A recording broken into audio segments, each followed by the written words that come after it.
Hello, everybody. Welcome to this last panel before lunch, devoted to AI, artificial intelligence, but more from a business transformation perspective. So since OpenAI went public with ChatGPT precisely 2 years back, the world discovered the power of generative AI. Machines can now understand and interact in natural language, sound and images, getting closer than ever to human intelligence. With 250 million users worldwide today, ChatGPT turns out to be the fastest adopted application ever. Last October, 2 Nobel Prizes have been awarded, one in physics to the pioneers scientific of machine learning and deep learning and machine learning, actually, and one in chemistry to 3 scientists that have been involved in also a breakthrough innovation of AI modeling of proteins. This is clearly the utmost recognition of how these steps are absolutely paramount in the artificial intelligence journey. Since then, I must say, things have been accelerating massively. And this is due also to private capital pouring into that new technology. To take an example, and solely in the enterprise software space, AI and GenAI segment has been attracting in 2024 $27 billion of VC, venture capital, and private equity funding, which is exactly 6 times more than 2 years back, and 30% of the entire segment. On that front of private capital supporting this new technology, as we've seen in the last 2 panels, the GAFAM are definitely leading the way. OpenAI is the famous example, backed by Microsoft, raised $14 billion.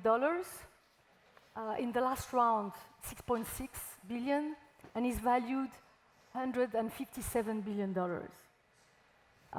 The second one in row is Anthropic, supported by Amazon, raised $8 billion and is valued $40.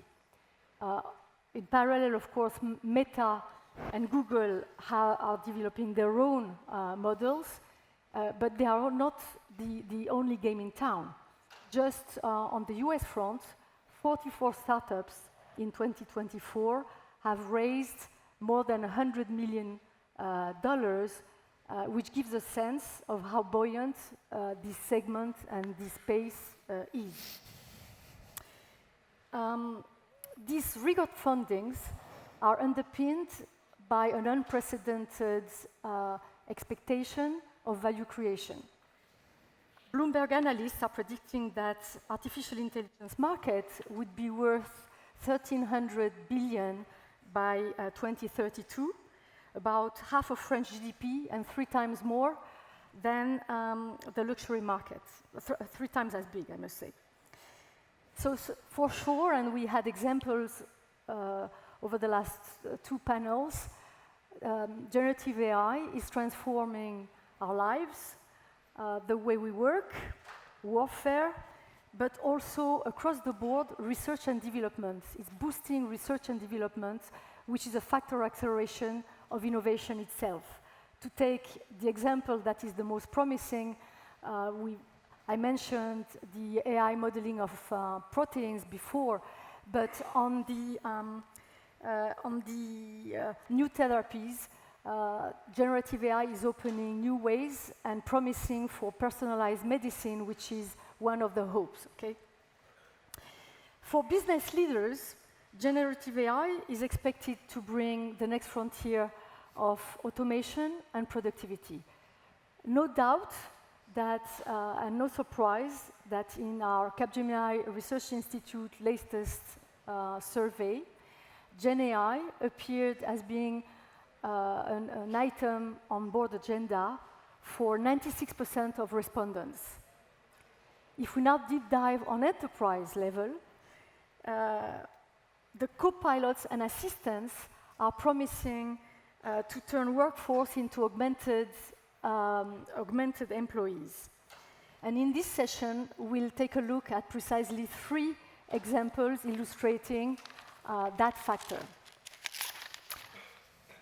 Along these expected benefits, we can't ignore that generative AI is also raising some fundamental concerns. A few examples.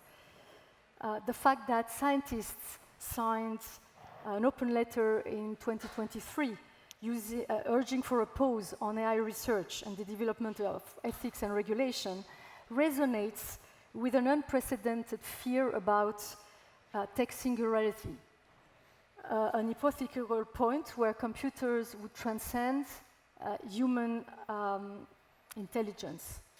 Nobel Prize Geoffrey Hinton himself alerting on AI-related risk for humanity the day after he received the Nobel Prize, or Davos 2024 summit pointing to disinformation risk. All this explains why GenAI is also a hot topic on political agendas, and that was very well detailed by Lee Tidrich in the previous session. France hosting mid-February the Artificial Intelligence Action Summit, the third of its kind, by the way, is very likely going to put a lot of emphasis on the question of international governance of AI. Now, if we focus on GenAI enterprise adoption, a few examples of what's on the critical path. We heard that large language models can hallucinate. Of course, for enterprise adoption, explainability, auditability, and transparency are absolutely paramount. Then you need to train these large language models on huge sets of data. This raises intellectual property rights and data protection issues, not a trivial topic for policymakers, as demonstrated by the recently published EU AI Act. Moreover, the environmental impact of GenAI cannot be ignored. LLMs are very compute intensive. To give you an example, a search on ChatGPT is 10 times more compute intensive than a search on Google. The amount of data that is generated is doubling every 2 years, raising the need for data centers, which are expected in numbers to increase by 48% between now and 2030, with the correlating amount, of course, of energy power needed. So, International Agency for Energy is expecting data centers to consume by 2026 as much as Japan itself. The good news is that foundational models are not limited to large language models. Innovation is still going on that front. And in this session, you will hear about new technologies and different foundation models. One with Rotem about cognitive language model, and later on with Liquid about liquid foundation models. So on this panel, it is my pleasure to welcome on stage today Lucia Russo, economist and policy analyst in the Artificial Intelligence and Digital Emerging Technologies Division of OECD, Rotem Alalouf, Chief Executive Officer of One.ai, Aizo Kent, co-founder and Chief Technology Officer of Poolside, who is joining us, thank you Aizo, through Visio, as well as Felix Nazer, Chief Operating Officer at Liquid AI, through a recorded video.